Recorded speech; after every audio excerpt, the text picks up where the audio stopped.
Hello everybody and welcome to today's webinar, Mastering the Art of Reprioritization with PPM. My name is Andy Jordan. I'm going to be the moderator for today's session and I will introduce our other speakers in just a moment. And before I do, just a couple of boring admin things that I have to go through, so I'll try and make this as quick as I can. First of all, this session is being recorded, so if you miss any of it or if you want a colleague to hear, there'll be an email sent to you within about 24 hours at the end of this webinar with details of how to access a link to the recording. Also in that email will be information on how to get a copy of the slides and also how to get a copy of the Modern Project and Portfolio Management Handbook, where you can learn how to implement a modern PPM strategy to drive success and deliver value faster. Now, the slides and that handbook are also available to you right now in the Handouts tab. So if you'd rather do that, if you go to the Handouts tab and go to Webinar, you'll be able to download those now. We will have some polls as we go through, so look out for those and I'll explain how that works as we go. And we'll also have some time at the end for some questions. So if you have any questions for our panelists as they're speaking, please put them into the question panel in GoToWebinar. We'll get to as many as we can before we hit the top of the hour. Please put them in, let us know when you thought of them, and we'll make sure that we ask the right person in the right context. Finally, there will be a PDU available for this webinar, and we'll provide you details for that at the end. So, without any further ado, let me introduce our first speaker. And I'm just going to ask for the slide to just advance, please. There we go. So that's me on the left. Don't worry about me. But our first speaker is Darla. So Darla, why don't you let everybody know who you are, what you do, and why you're here? Hi, I'm Darla Brown. I am the Process Improvement Manager here at Loews Hotels. I am situated in the Nashville, Tennessee area. Thanks, Darla. George? Yes, I'm George Placida. I am the Account Director for Facilities Management for the company Dexterra Group, and I mainly manage our National Defense Canada accounts, and I am stationed in Canada. Perfect, thank you. And last but by no means least, Kristen. Hi everyone, Kristen Kamasa. I am a Senior Solutions Engineer with Smartsheet, and I'm actually based in the Midwest, right outside of Milwaukee, Wisconsin. Perfect, thank you. All right, we have a number of discussion topics that we're going to cover, but before we get to them, here's the first of those polls that I promised you. So I'm just going to launch it now. You should see it appear on your screen. And you can see we're asking you, has the need to change direction and reprioritize work increased over the last 12 to 24 months? And you can see we've given you a few different options there. So while you've got a little bit of time to think about that, let me pull in one of my panelists, and they don't know which one I'm going to pick. So Darla, tell us what you think people are going to say. I would probably say yes, a lot. Mainly because we have experienced that here at Loews. We have a lot of change that has happened over the last 12 to 24 months. Go ahead. No, I was just going to say, I think you're right. I'd love to disagree with you just because, that's what I do. But I think you're probably right. I can't imagine too many people would say it's decreased. George, do you think people will be saying that there's been less change than in the past? Yeah, definitely not. There's been massive change, obviously, specifically when it comes to the new smart systems that just happen to come up every single month. And there's also going to be a lot of difficulties with the priorities, and then keep changing the initiatives and what you need to do to shift to be on the right direction. All right. Well, I think most of you have had a chance to vote, just looking at the percentage of people who voted. Most of you have voted. And I'm going to just make this disappear for a second, then I'll share the results. And I'll give you some really interesting, there we go. So there's the results. Now, what makes this really interesting is there are a lot, and I mean many, many hundreds of people attending this webinar live as we're doing this. And you can see, no, it has decreased was not a selection during all of that. So I guess that's not really too much of a surprise that yes, a lot is the most popular response, but no one at all said that there's been a decrease, and very few people said it's the same amount as it was before, and that's probably still a heck of a lot. All right, so let's close that down. we'll go back to the slides, and there will be some more polls later on, so be ready for that. But here's our first poll, our first discussion question, easy for me to say.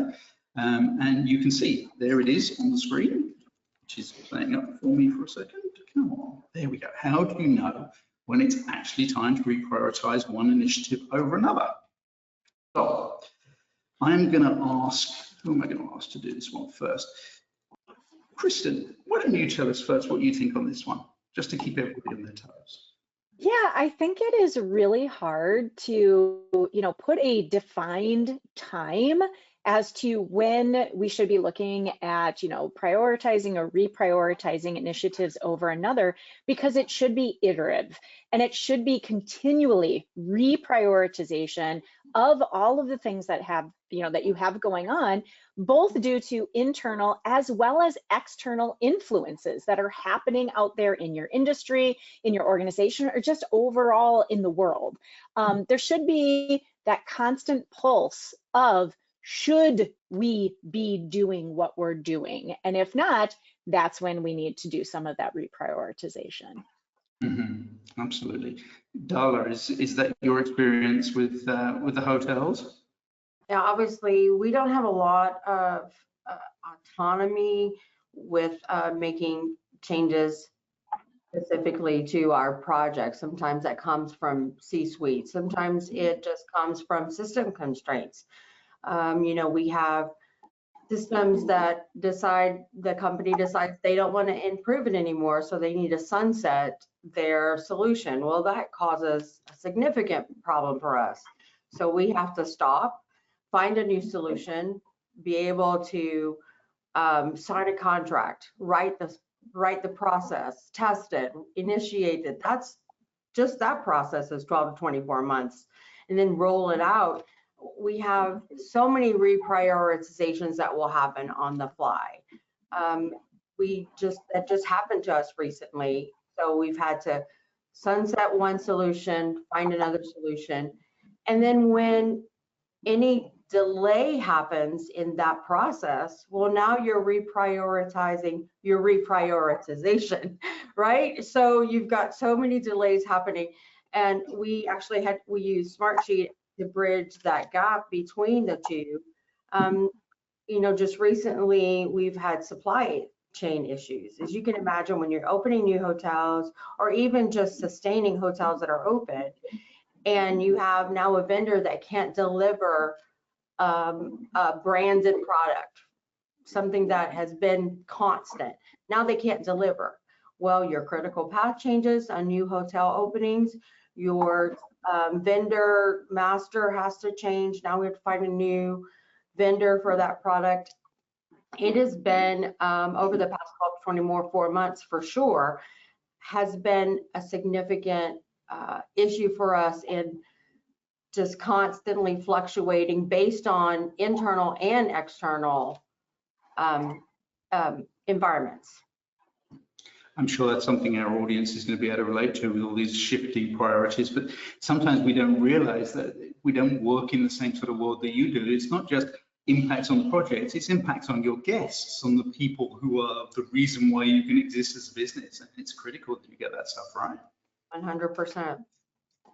George, I'm sure you have some thoughts on this as well. Yeah, I actually use several key factors. One is strategic alignment, the return on investment, the resource availability to us, and then the risk management portion, right? So when it comes to our strategic alignment, it has to ensure the initiative supports and it promises the higher value and benefits. With resource availability, that includes like our budget, our personnel, and time, and it's always considered to ensure the initiative can be successfully executed without overextending the resource. And then finally, risk management, right? Evaluates potential risk and the impacts.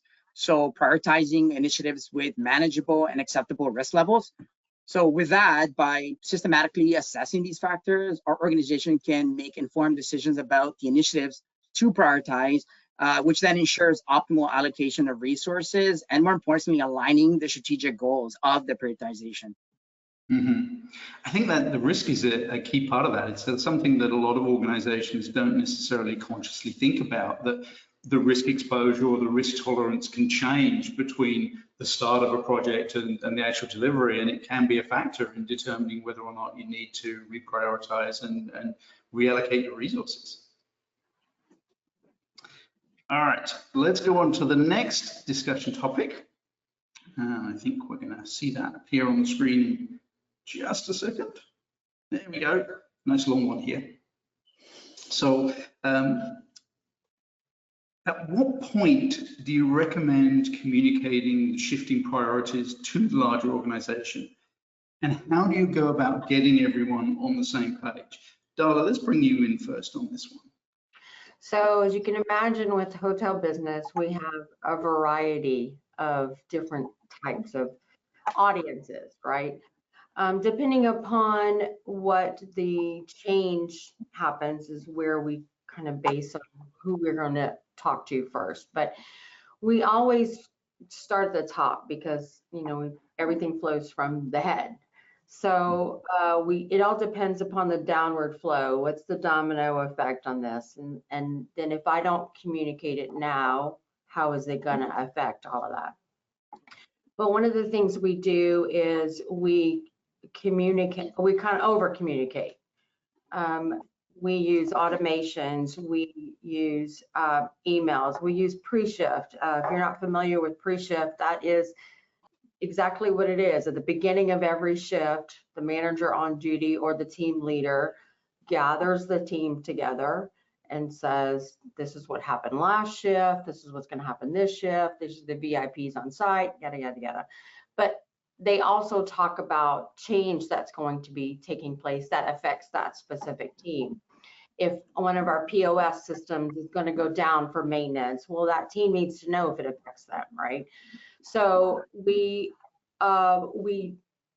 over communicate. We communicate with emails. Every time that team member opens their email, if they get some kind of automated on a schedule reminder, and that just replicates as close as we get to the change.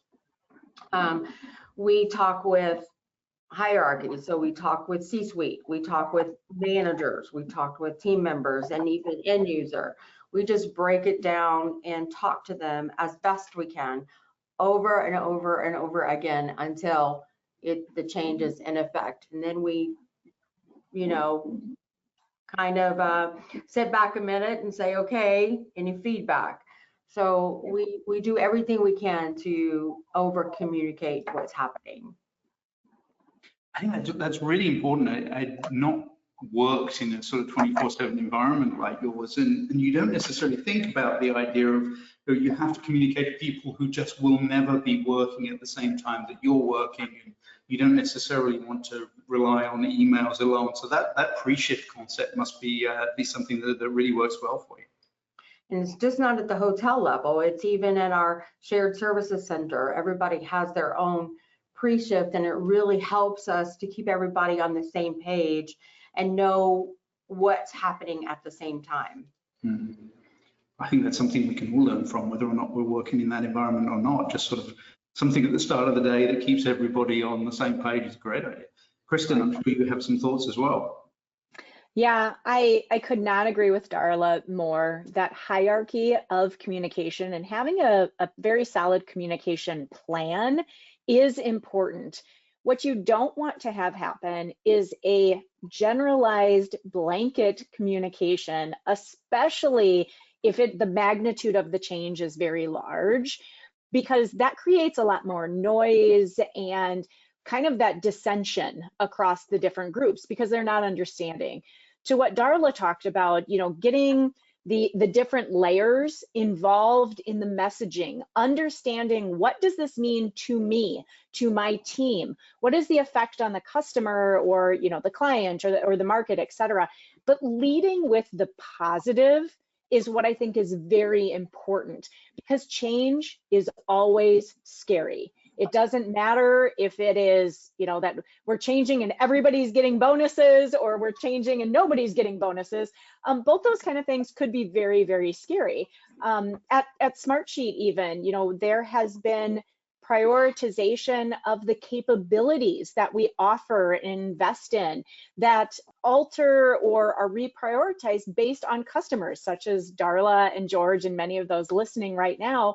And the fact of the matter is sometimes when we reprioritize based on what's happening out in the market, let's think AI or COVID, any of those things, immediately some people say, well, what happened to these other capabilities that were being prioritized? Again, it's a good reprioritization over here, and we need to lead with it's not that we're shelving these, just the need and the demand has increased over here, and we need to meet that so that we are addressing our customers, and then we will readdress or reprioritize over here. So I think, again, it is leading with the positive, making sure that there is a communication plan, and have different messages based on the different groups that are going to be receiving that communication.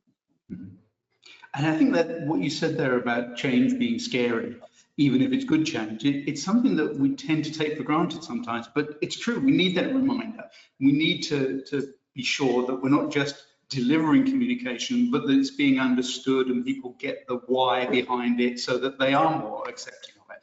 I think that that's absolutely critical. George, I know you've got some thoughts on this as well.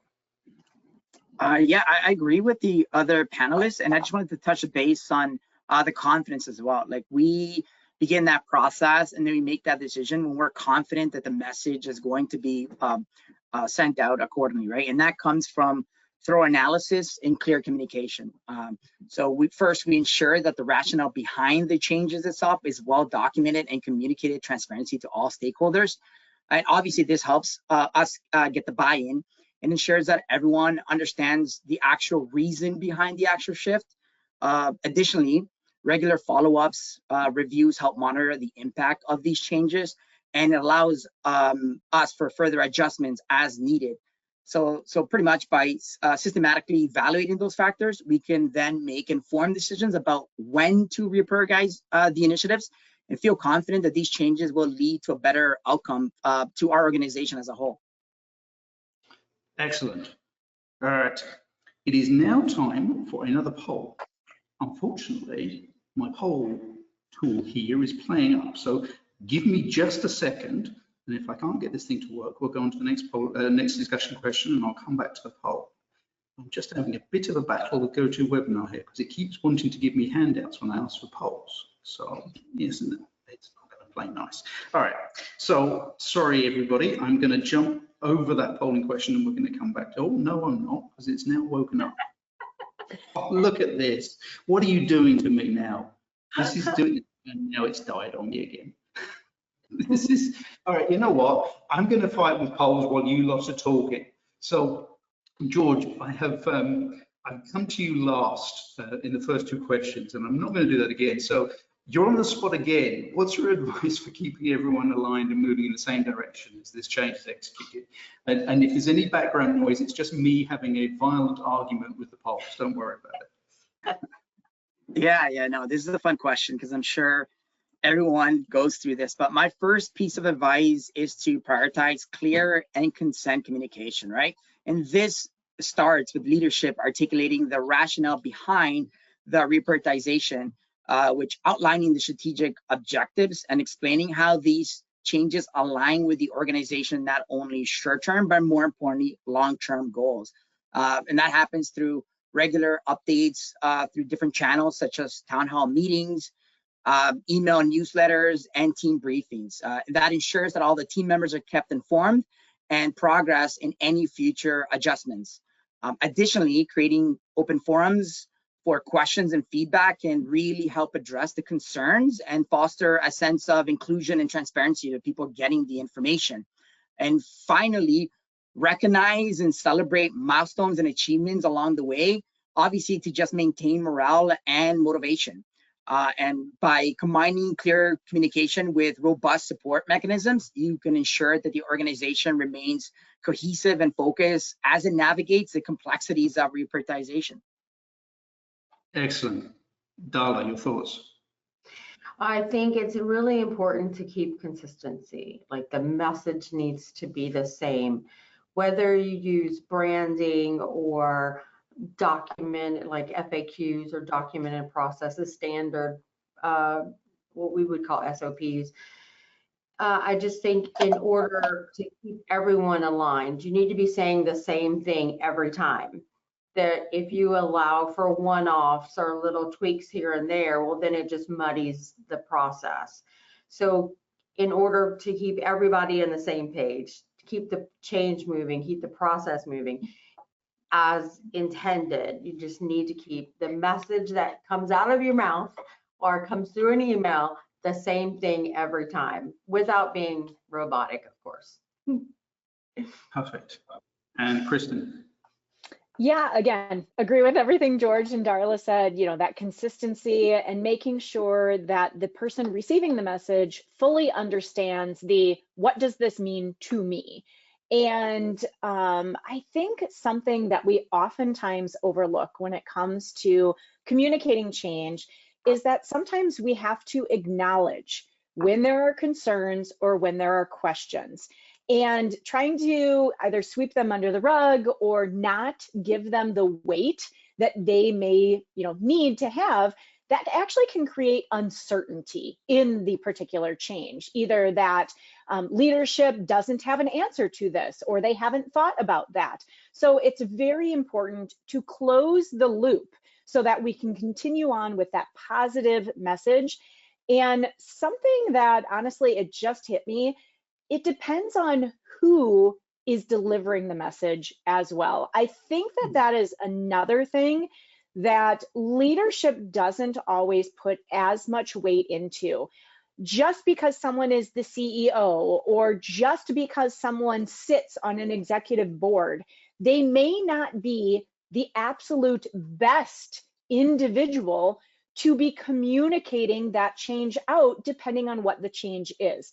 Find someone that instills confidence, that is trusted by those different groups of that hierarchy that we talked about earlier, so that there may be less uncertainty or less questions because that individual who is delivering the message is already someone who is trusted. And if they are buying into this change, others immediately feel more comfortable with it and are more willing to go along with that change. I think that's an absolutely critical point.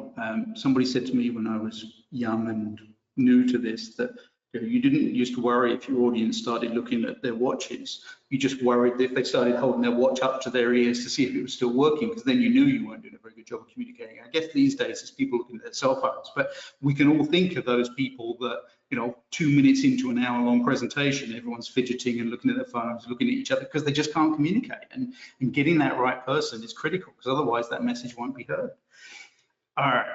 Now, having rapidly reprioritized completely seamlessly, I'm sure nobody attending the webinar noticed, the poll is now promising me that it's going to work. So I'm going to click on that button, and I'm now seeing a poll. So I will find out very quickly whether the rest of you are seeing a poll, because I'll see the results coming in.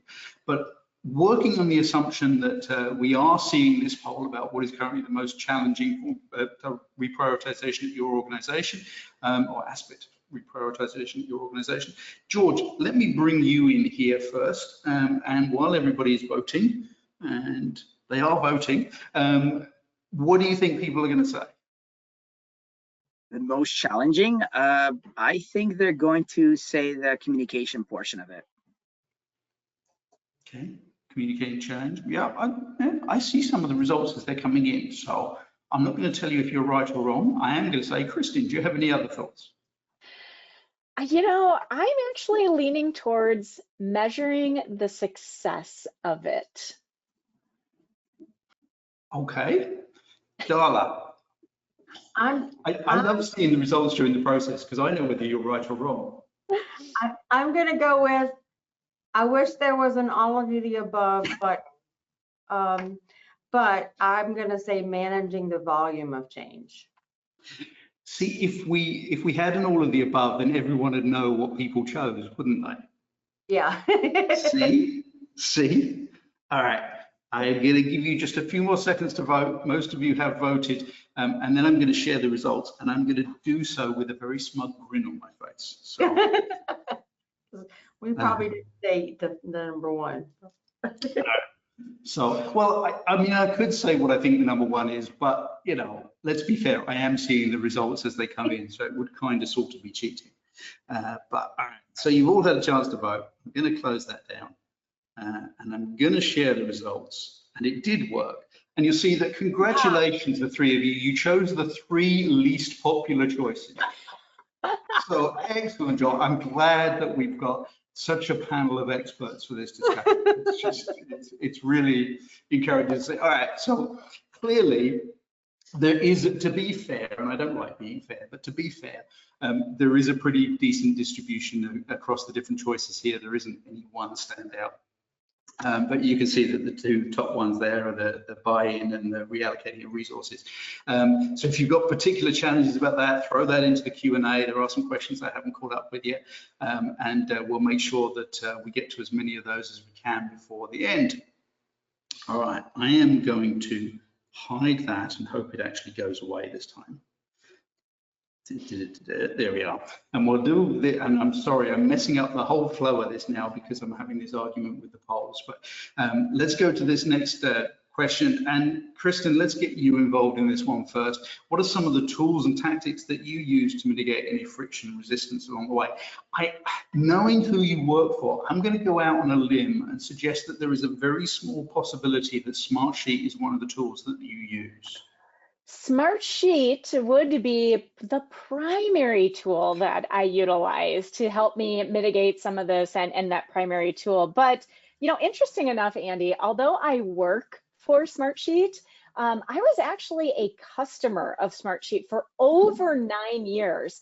And in that time, Smartsheet still was my tool of choice to make sure that I had the centralized location, that I could have the data that was behind the decisions that were made. And how was that communication going out? How are we making sure that it was the right decision, that we should be doing it? And how are we also, you know, actually executing on this change? So yes, you're spot on with my answer, but it is actually not because that is who I work for. It's just because that's what I've chosen in life to be my tool of choice. There you go. George, I suspect you may use Smartsheet a fair amount too, but what other tools and tactics work for you in your environment? Yeah, for myself, it's a two-sided, right? So it is the resource tools that we use, and it's also like our processes. Mind you, we have vast experience and we have a lot of lessons learned that enable us now to put some good processes in place to mitigate that. So we use a combination of clear communication, employee engagement is super important, and then obviously supportive tools. So we start by transparently communicating the reasons behind the change, ensuring everyone understands the strategic importance behind it, right? So that reduces the friction itself, right? We engage employees through regular feedback sessions, allowing them to voice concerns, and more importantly, contribute their ideas. So that really helps with the burnout as well. Utilizing agile project management tools like Smartsheet has been obviously a game changer because it helps us manage tasks and track progress effectively, pretty much providing us the visibility and structure, which everyone really needs to really understand what the mandate is. Additionally, we do offer training programs to equip teams with the necessary skills and create a lot of support systems with change champions who really advocate and facilitate the transition within their teams. So basically these tactics collectively help ease the transition, and more importantly, it really foster a culture of adaptability. Mm-hmm. Yep, no, that makes perfect sense. I like the idea of those change teams to help people deal with it. Darla, you have a special environment with your 24/7 and the district hotels across the world, so I'm sure you have some special approaches. Yeah, so I talked about some of the tools we use with pre-shift and emails. Recently, we did have something that was going to be a change that we knew could cause friction. It could promote a negative reaction. So what we did was we first met with the leadership. We talked about it. We talked about what was coming. We answered all their questions. We addressed it from, this is going to be a benefit for you and here's why. And they began to understand. And then we brought the managers in together. We did the same process from their point of view. This is going to be a benefit to you. Then once we all had buy-in and we handled all the friction, we went to the opposite side, which was the end user, and did the same thing. Hey, this is going to be a benefit for you. Here's why. Once we got them all on the same page, then we were able to mitigate any of those frictions and scary change is coming kind of thing. So then we did training calls on Teams where they had the option, they could opt into all the calls or just one. We went through all the training.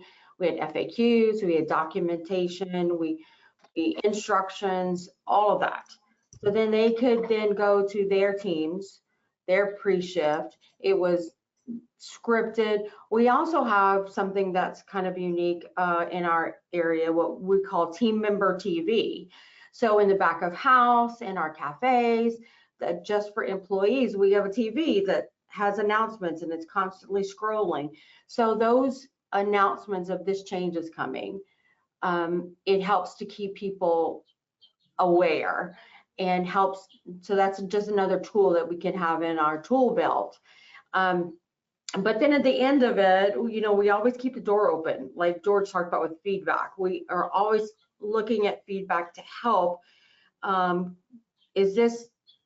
Do we need to tweak this? Do we need to do something else with it? We do everything we can to overly communicate and also document the process in that aspect. Excellent, thank you. All right, one more poll, if it works. I think it will. And this time we're going to ask you about which tool you use. So there we go. So which tool do you currently use the most? I'm going to go first because otherwise I'll see the results and it wouldn't be fair. And I'll say way more people than I'm comfortable with are going to say spreadsheets. But Kristen, what do you think? I mean, I'm going to say a work management platform because, as I stated before, Smartsheet is the tool that I utilize, and it really encompasses all those other things up there, which in my mind is the work management platform. I think that's very fair. George, your thoughts? You've got fewer options now. Okay, I don't have that same option. That's great. I was going to explain that it was going to definitely be a work management platform just because we're in this setting. If it was outside, I'd probably say spreadsheets. But we know most people probably that are coming here are probably because they have the same, they manage projects the same way we do, right? But anyways, I'm going to go with spreadsheets. All right, so really what you're saying is me too, George. You know? I get it. No, that's fine. Darla, what do you think? I'm a checklist person. I just love a checklist, which, you know, I use in my work management program. Go on, come on, try a bit harder. You can probably get the other two in there as well. Yeah. All of the above. All right. So we're having way too much fun here, but I see most of you have voted. So I guess we better close this down and share the results. And Darla, I'm glad that you're a checklist person. However, as you'll see in a second when I share the results, there aren't many of you on the webinar. Hey, there's more than slides. So that's true. There are more checklist people than there are slides or digital whiteboard people.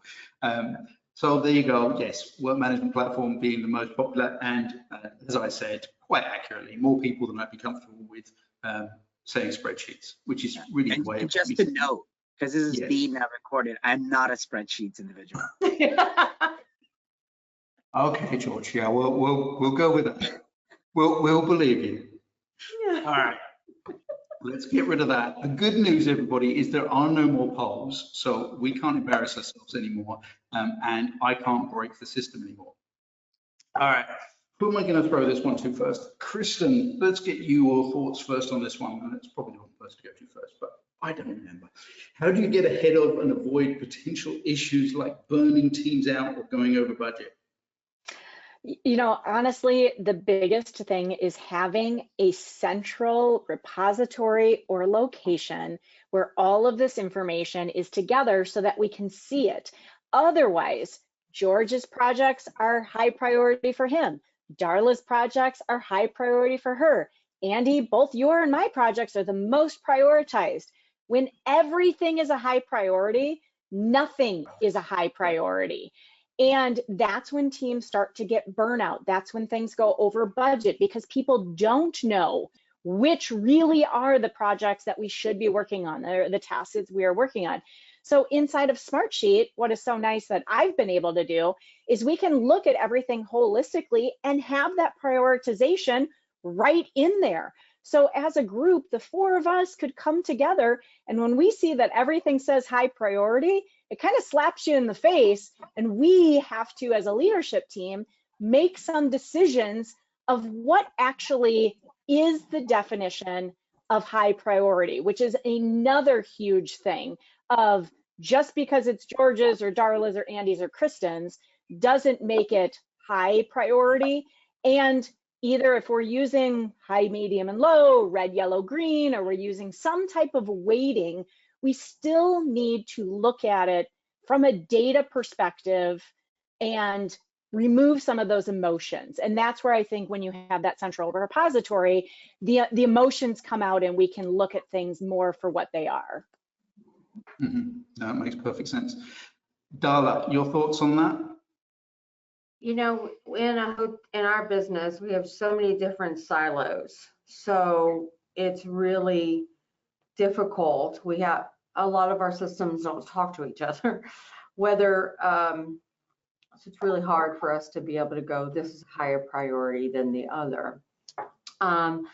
But we have a new chief operating officer, new COO that's just joined. And so we're hoping that this will help with organizational change management. They're auditing how our resources are being allocated, an opportunity to see how we best utilize our teams. So we have hope that we'll be able to not be so siloed moving forward. Perfect. Sounds like it's at least a recognition of the problem there, that the new COO is going to help try and break down those silos and ensure there is better collaboration across the different teams. All right, George, your thoughts on this one?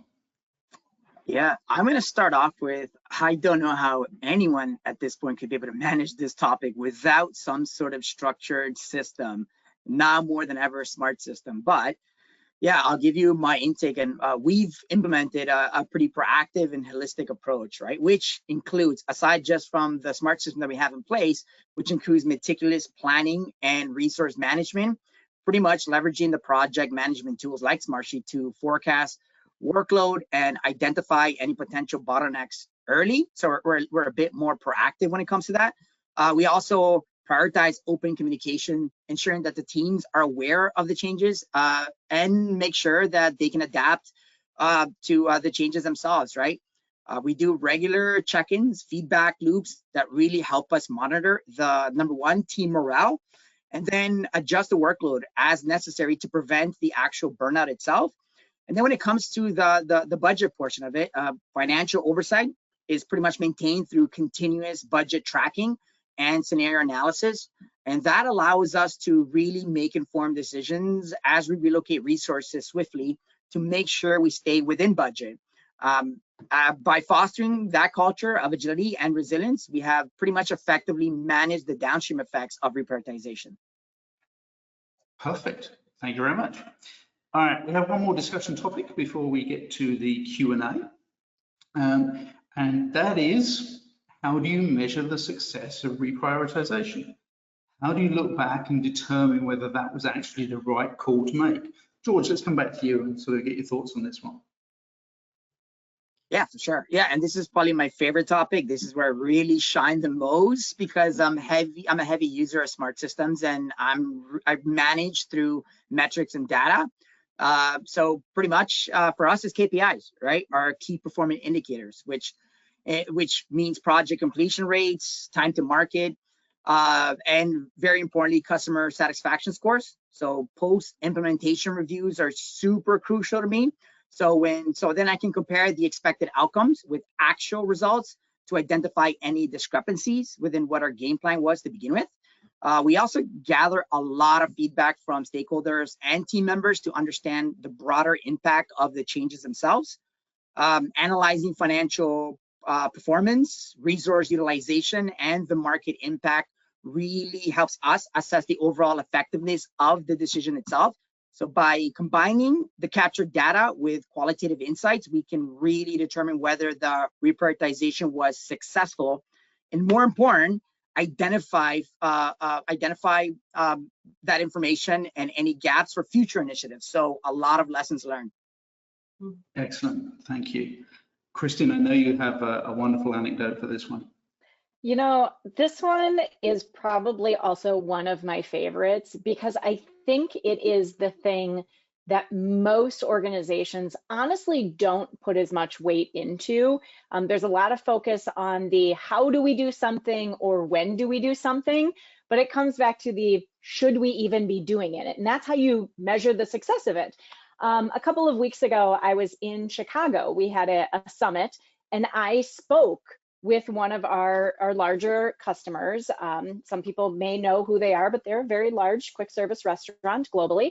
And I thought it was really interesting. Our entire presentation was on the topic of prioritization and how this organization has utilized Smartsheet literally not for the other two components of this process that's coming, but they were hyper focused on the should we be doing it.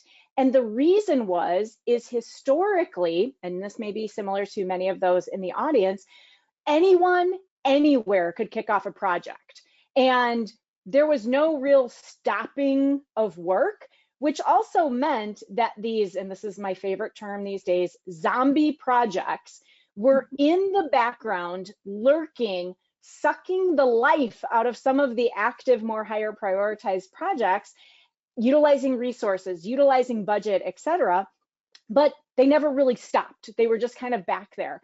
And one of the things that this customer had utilized Smartsheet for was doing that continual reprioritization of should we be doing this work, and setting up what is success? What does it look like at all different points? And their huge measurement of the solution that they built was how many projects did they not do? How many projects did they actually stop doing because they found that they were not going to be successful, and they were able to shift those resources, those budgets, timelines, everything into things that really, really mattered. And I thought this was such an interesting concept to think of success by what we didn't do, not that our people are overworked and burnt out and we executed on millions of projects with such a shoestring budget team, but it was more of what was the true value that we were able to gain by making sure that we set up at the front end and continually, should we do this? Should we continue on this? But you have to have those metrics of success embedded in the process overall. So again, I love that, and it makes me think of zombie projects as like my new favorite term, because it's so visceral when you think about it. And everyone is now going to remember that. And Darla, I apologize. I'm now going to ask you to follow zombie projects sucking the life out of everything else, but please. Great, thank you for that. What's been really interesting is for measuring our success. And one of the things that we're actually looking at is reprioritization of our labor. So back to change management and organizational change management. We're about to open 3 new hotels next year. And one of the things that we're looking at is, do we need more FTEs, or do we just need to reallocate resources, and how do we do that? And of course, one of the things we use is KPIs. One of the things we discovered is that we have systems that don't even measure or track productivity. So we have had to really do a deep dive on how do we measure our KPIs with systems that don't measure that? Like, how do we pull that data out? And of course, we use Smartsheet to help us build that, but organizing change needs management. We need the management of the organizational. So we are evaluating all of our KPIs. We're looking at our metrics and building dashboards so that we have an overarching view of where our productivity, how do we reallocate resources.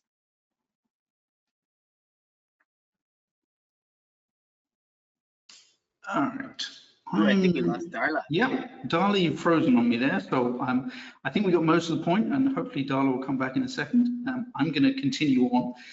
That was the last of our that was the last of our discussion topics. So we are going to get to Q&A in just a second, but we've covered a lot of ground. So before we do the Q&A, Kristen, do you want to just sort of summarize these takeaways for everybody? Yeah, and I think, you know, really what we're trying to instill in everybody is that defining the metrics of success. We can't really give you the, you know, magic number of those things, but it has to be what success means for you and your organization. The next thing is making sure that you have some type of centralized source of data. We all have various systems of record that need to be utilized for various reasons, but there are ways to pull in the data points that you need so that you can have a holistic view of your portfolio so that you can make that prioritization. Keep in mind, if everything's high priority, nothing is high priority. You got to have them side by side. And the final thing, and it's what we hammered on so much at the beginning, communication, the right type of communication, the right way of communicating, who is delivering that communication, etc. Communication is the underpinnings of everything for making sure that we are successful when it comes to making, or, you know, getting this prioritization out for our organizations. Perfect, thank you. All right, we do have a lot of questions, but if you have some more questions that you want to ask, please do put them in. Nothing's going to get lost. We'll share everything with the panelists afterwards. But I'm going to go straight into the first one here, and Darla is back with us. So Darla, I'm going to try and throw this one to you first and get your thoughts before you decide to leave us again. This question came in that says, how do you resist the urge to simply chase shiny new things that will likely cause the need for reprioritization? And I can't help thinking about AI when I read that, because that's something that so many organizations are chasing. And I'm sure in your world, there's all kinds of things that it would be very easy to try and chase after. Now, one of the things that we've just implemented recently is that we look at our current resources and we say, is this something that can be handled by a resource we're already utilizing? Do we need to go to something new and shiny, or can we just handle it within what we already have? Can we add it? And if not, then we take a deeper dive. But we do everything we can to manage our own processes, which, you know, project management, right? We're already like, I feel like I fell into project management, just like I fell off the stage and oh, here I am, you know, like it's by nature of what we do. But yeah, we definitely look at what we're already have in place before we try to resist the urge to have ADHD and just be focused on what's already in front of us. I love that. I don't think anyone of our generation went to school and said, you know, when I grow up, I want to be a project manager. I think we all got there by accident. I guess we didn't run fast enough. George, in your environment, is the need to chase the shiny thing is something that you have to deal with people a little bit more? All the time. All the time. Because obviously someone comes up with a new idea that's going to help the current processes. Yeah, but it's very difficult to just randomly include another system in place. That actually makes it a lot harder to stick on point with the initiatives when it comes to reprioritization. But we just basically look at, number one, budget. Do we have any funding for any new any new systems that we have to implement? And then number two, do we really need it? So it's just really digging in deep and seeing what the system and the value can bring back. And then at the end of the day, it goes back to the return on investment if we do any new implementations, right? If all those are checked off, then we can move to the next phase. Excellent, thank you.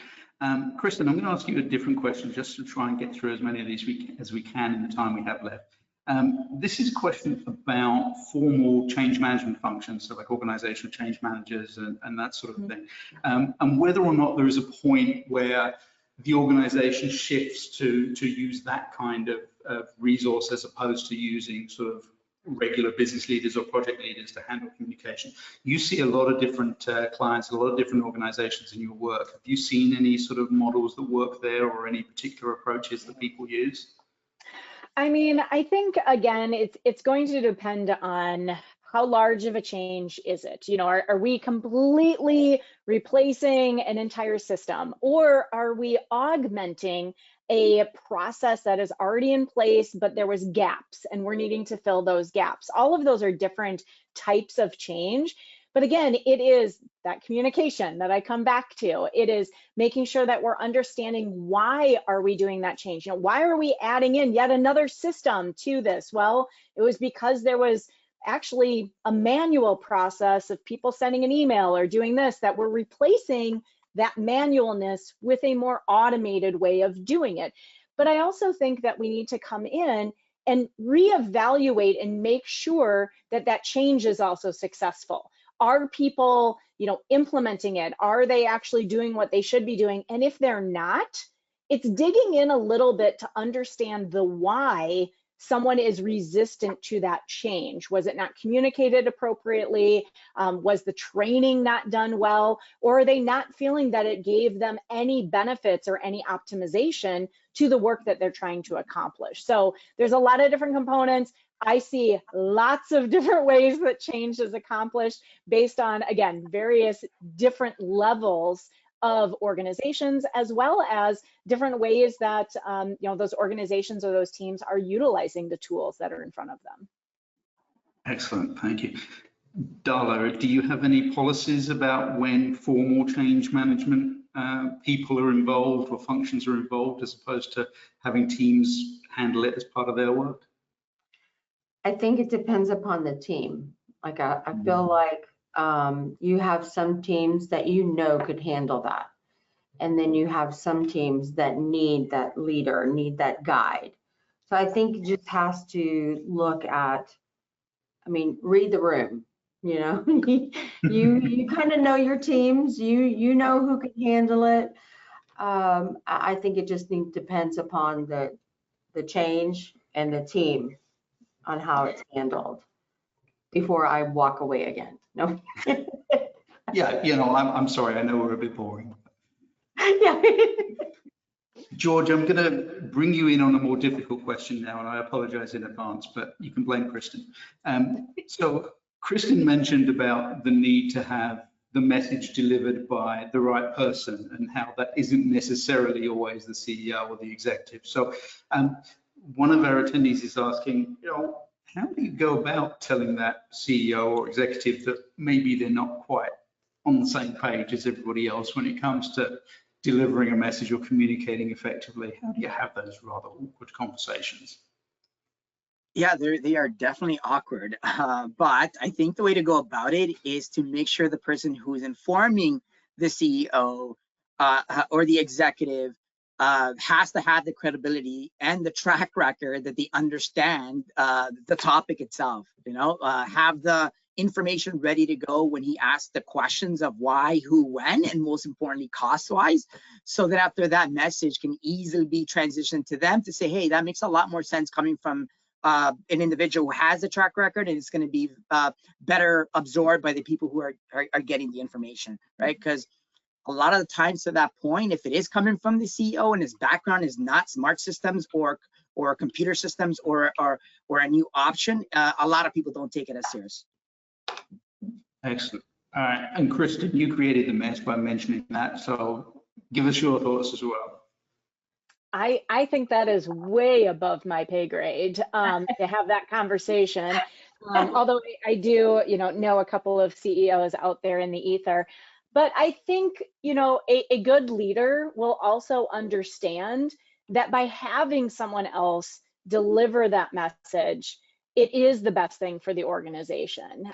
So again, those individuals who are advising or communicating with other people, again, now this is kind of like almost a bottoms up type of communication approach of based on what the change is, that discussion probably should happen early and often so that that seed is planted, that the message is not coming from the CEO.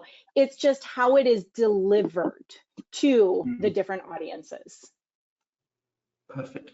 All right, we've only got a couple of minutes left, but I'm going to try and get all three of you to comment on this last point because I think it's really important.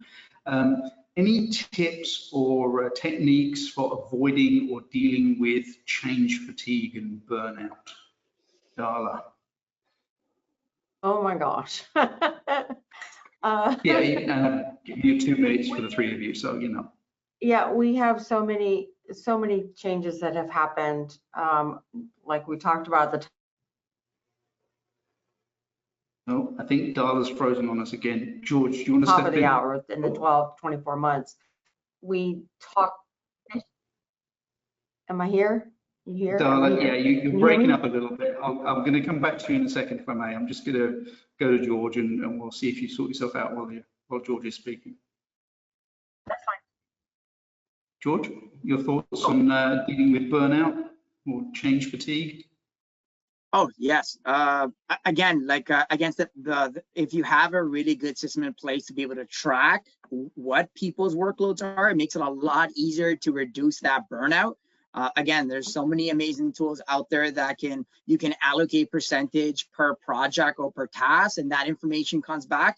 Again, for us, we're extremely analytical and really follow the data. If you have that, if you're having those types of difficulties, then my recommendation would be to, get a system that can help you track that so you can make those decisions. Perfect. Kristen? I would actually take a much further step back and look at why the amount of change is happening.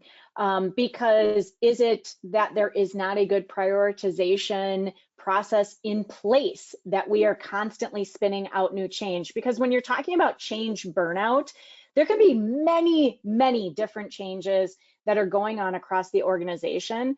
But if burnout is occurring, it's probably at the department, the business unit, or the individual level, which means that those people in particular have been targeted for a lot more change in a shorter time frame than possibly others.